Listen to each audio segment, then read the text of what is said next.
The film begins at a refugee reception center in London, where Layla is standing in line, waiting to receive her passport.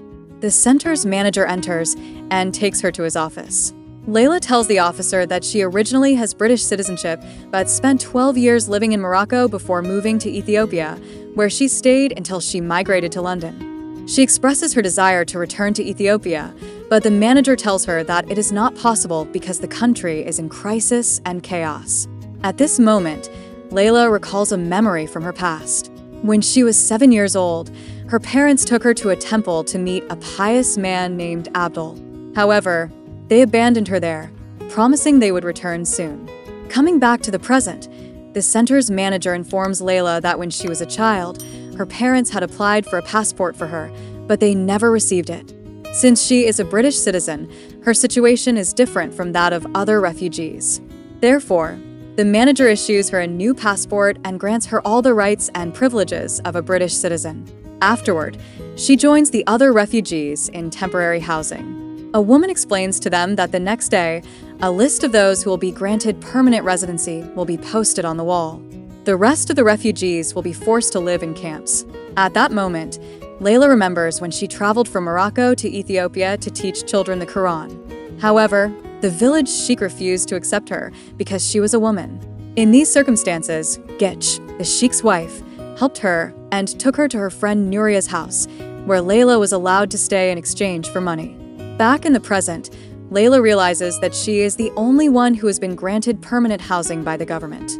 When she arrives at her new home, more memories from the past resurface. In Ethiopia, when Nuria's daughter fell ill, Layla accompanied her to the hospital, where she met a doctor named Aziz. From the very beginning, Aziz showed an interest in her. Layla is pulled out of her thoughts when someone knocks on her door. When she opens it, she finds a couple who have brought their son for Quran lessons. However, when they realize that the teacher is a woman, they change their minds and leave. This incident triggers another memory of Aziz. The next day, Layla goes to South Hospital to apply for a job. At first, the hospital director wants to hire her as a cleaner, but Layla convinces him otherwise by explaining her skills, and he agrees to employ her as a nurse.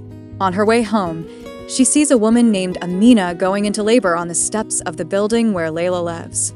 Two of the neighbors also rush to help. Layla soon learns that Amene is a refugee who has not been provided with housing by the government. She offers Amene a place to stay in her apartment.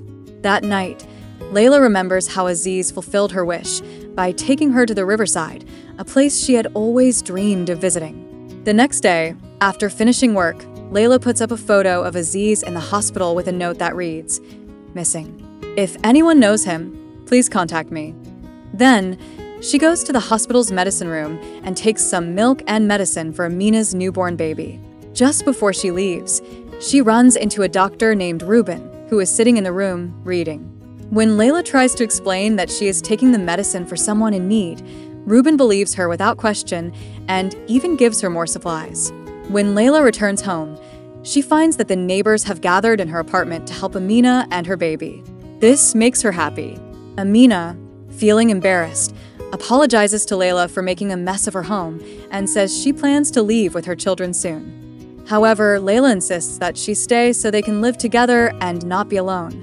The next day at the hospital, Dr. Ruben thanks Layla for her work and acknowledges how well she cares for the patients, despite not having formal training.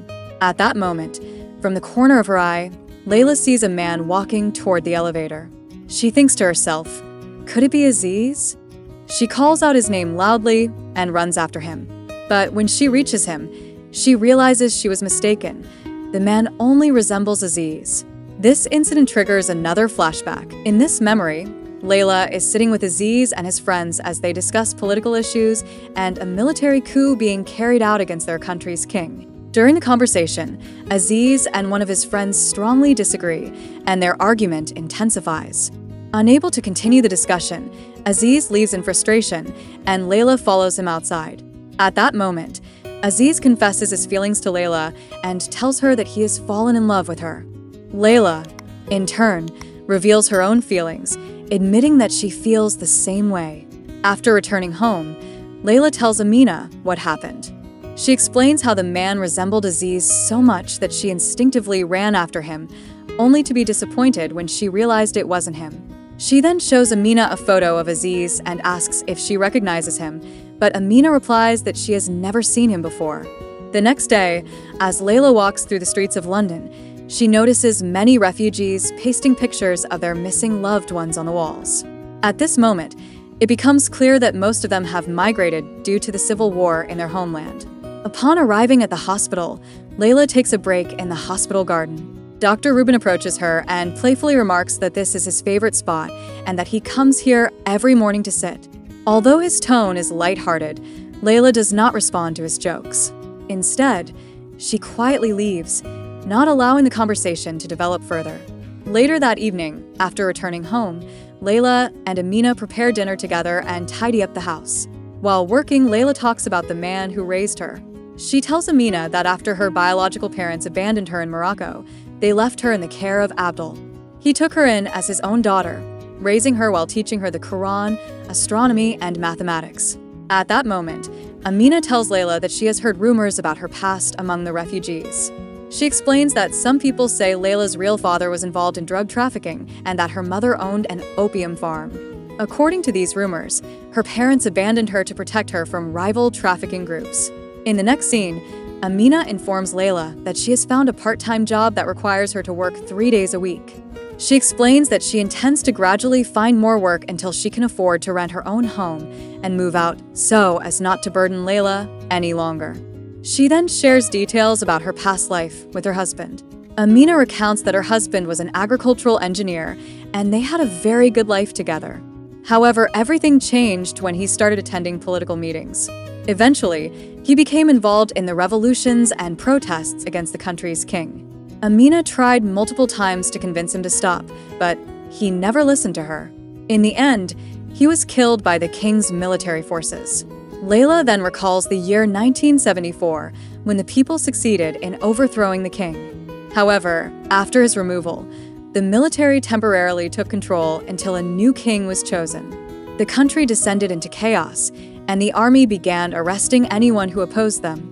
Layla visits Aziz at his home, but he tells her that she should not come there anymore because the army is watching his house, and she could be arrested at any moment.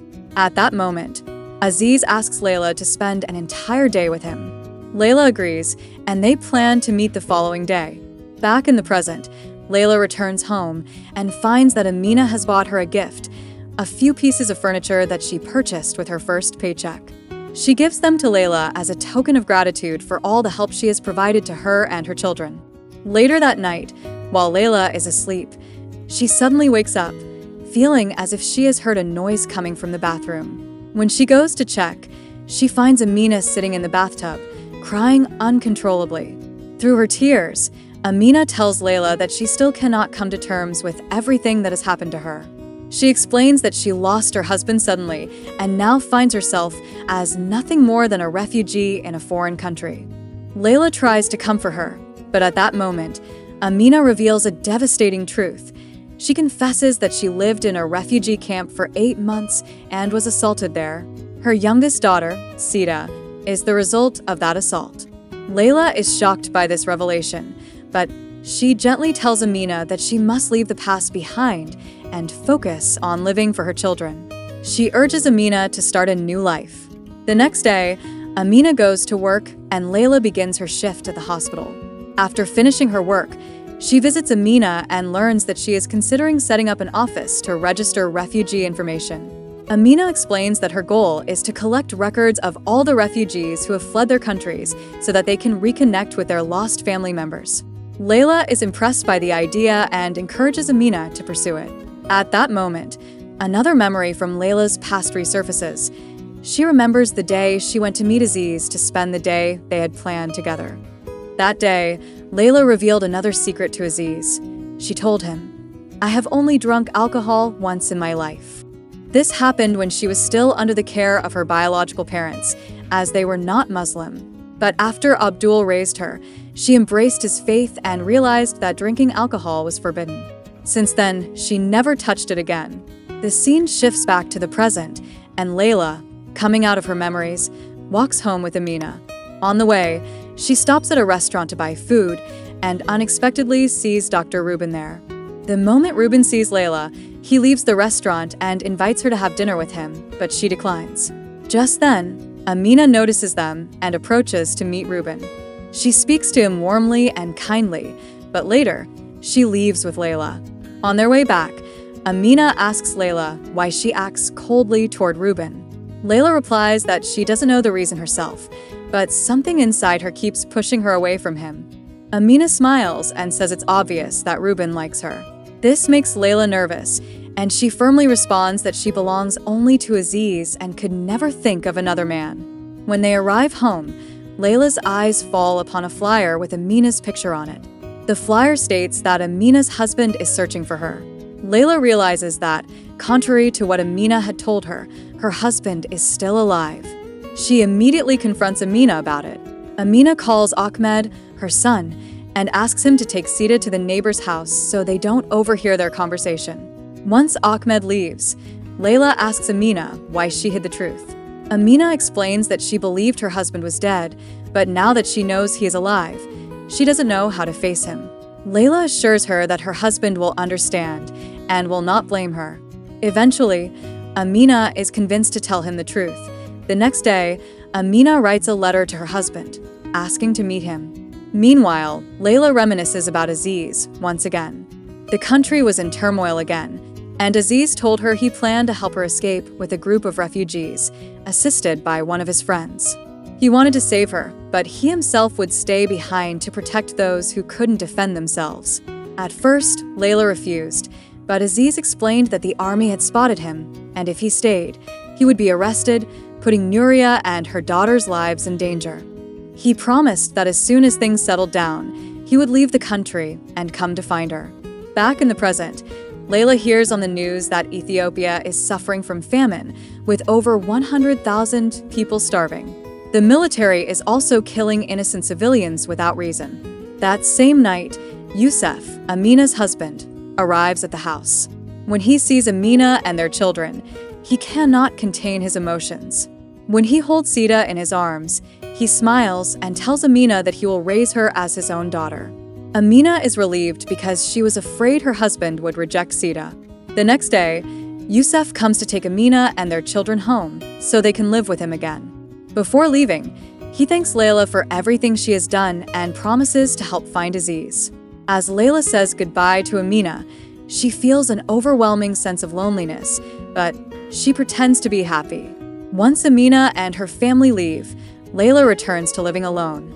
The following day, at the hospital during lunch, Dr. Ruben sits at Layla's table, claiming that there were no other empty seats in the cafeteria. He tries to talk to her, but Layla repeatedly ignores him. Feeling hurt, Ruben apologizes and walks away. Later, when Layla returns to the refugee office, a man named Tark approaches her. He explains that he was imprisoned in a border prison in Somalia, and Aziz was one of the prisoners there. Tark tells her that, despite brutal torture, Aziz continued to help other prisoners and never gave up. But in the end, the soldiers executed him by firing squad, along with a group of prisoners. Tark hands Aziz's death certificate to Layla. Completely devastated and broken, Layla collapses in the street on her way home. The next day, when she opens her eyes, she sees Dr. Ruben sitting beside her. He tells her that he found her unconscious in the street and brought her to the hospital. Realizing that Ruben truly cares for her, Layla gradually grows closer to him, and their relationship turns into a deep friendship. In the end, Layla rebuilds her life. She works at the hospital during the day and at the refugee office at night, helping people reunite with their lost families.